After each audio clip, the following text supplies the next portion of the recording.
অসম চৰকাৰে ডিচিআৰজি প্ৰদান কৰাৰ বাবে অনুসূচনা জাৰি কৰাৰ পাছতো জিলা পৰ্যায়ৰ একাংশ চৰকাৰী বিষয়া কৰ্মচাৰীয়ে কোনো ধৰণৰ ব্যৱস্থা গ্ৰহণ নকৰাত সোমবাৰে সদৌ অসম চৰকাৰী NPS কৰ্মচাৰী সন্থাই এক প্ৰতিবাদী কাৰ্যসূচী ৰূপায়ণ কৰে। আজি সদৌ অসম চৰকাৰী NPS কৰ্মচাৰী সন্থাৰ আহ্বান মৰ্মে যোৰহাট জিলা সমিতিও দুঘণ্টা অৱস্থান ধৰ্মঘট পালন কৰিছে। আমাৰ দাবীটো হ'ল আপোনালোকে ইতিমধ্যে গম পাইছে যে আমাৰ 2005 চনৰ পাছত যিসকল চৰকাৰী কৰ্মচাৰী নিয়োগ হৈছে সেই কৰ্মচাৰীসকলৰ বাবে চৰকাৰে পুৰণি পেঞ্চন ব্যৱস্থাটো বন্ধ কৰি NPS ব্যৱস্থা প্ৰৱৰ্তন কৰিলে। NPS মানে নেশ্যনেল পেঞ্চন ছিষ্টেম, আৰু এই ছিষ্টেমৰ অধীনত কৰ্মচাৰী এজনে পুৰণা পেঞ্চনটো লাভ নকৰে।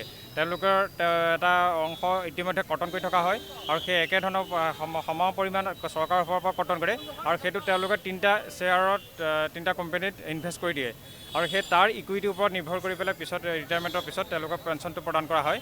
আৰু পেঞ্চনৰ সময়ত যেতিয়া ৰিটায়াৰ হয় তেতিয়া তেওঁলোকক 60% পইচা লগে লগে দিয়ে, কিন্তু 60%ও আমি দেখা পাইছোঁ যে লগে লগে নিদিয়ে, কিস্তি হিচাপত দিয়ে আৰু বাকী 40% তেওঁলোকে মোকলাই নিদিয়ে। তেওঁলোকৰ সেই তাৰ ৰিইনভেষ্ট হয়, সেই ইনভেষ্টৰ ইকুইটিৰ ওপৰত তেওঁলোকে পেঞ্চনটো লাভ কৰি থাকে। এতিয়া আমাৰ দাবী হ'ল যে সেই পুৰণি পেঞ্চন ব্যৱস্থাটো পুনৰ প্ৰৱৰ্তন কৰক আৰু NPS ব্যৱস্থাটো প্ৰত্যাহাৰ কৰক।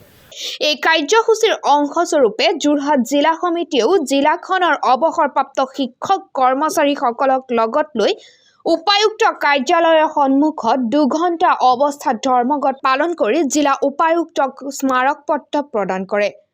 যোৰহাটৰ পৰা কেমেৰা পাৰ্চন ৰিচু সিঙৰ সৈতে কংকন জ্যোতি শৰ্মা, তৰংগ লাইভ।